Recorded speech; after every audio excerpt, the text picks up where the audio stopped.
আমার একটা শোনা গল্প, ভারত ফারাক্কা তৈরি করতে তাদের 1,57,00,000 রুপি খরচ করেছে।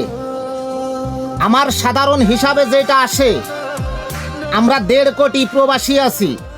তা এই 1.5 কোটি প্রবাসীর ভিতরে এই 1.5 কোটি কিন্তু এক না, এর ভিতরে ম্যাক্সিমাম 20-25 লক্ষ ওই ভারতের দাদাবাবুদের দালাল আছে। এটা আমার কাছ থেকে লিখে নিতে পারেন।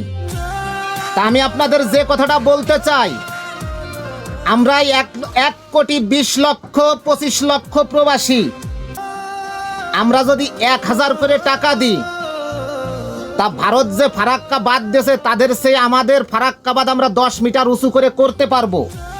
আমি ডক্টর ইউনূস সাহেবের কাছে অনুরোধ করব, আমাদের প্রবাসীদের পক্ষ থেকে আপনি একটা ইতিহাস করে যান বাংলার বুকে, যাতে করে প্রত্যেকটা বছরে আমাদের এই বাংলাদেশের মানুষের এই বন্যার দুর্ভোগে পড়তে না হয়। ডক্টর ইউনূস সাহেব, আপনার ক্ষমতা স্থায়ী না। আপনি হয়তো 3 মাস নাই, 6 মাস নাই, 3 বছর থাকবেন, তবে আপনি বাংলার জমিনে এমন একটা ইতিহাস করে যান যেটা আপনার স্বর্ণাক্ষরে লেখা থাকবে। আপনি একটা ফারাক্কা বাঁধ আমাদের তৈরি করুন।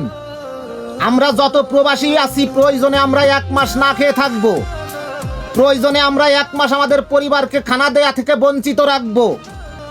তারপরও আপনি একটা ফারাক্কা বাঁধ তৈরি করুন। আমরা ওই দাদাবাবুদের দালালি চাই না, আমরা প্রবাসীরা ওই দাদাবাবুদের প্রতিবাদ করতে চাই, আমরা প্রতিবাদ গড়ে তুলতে চাই।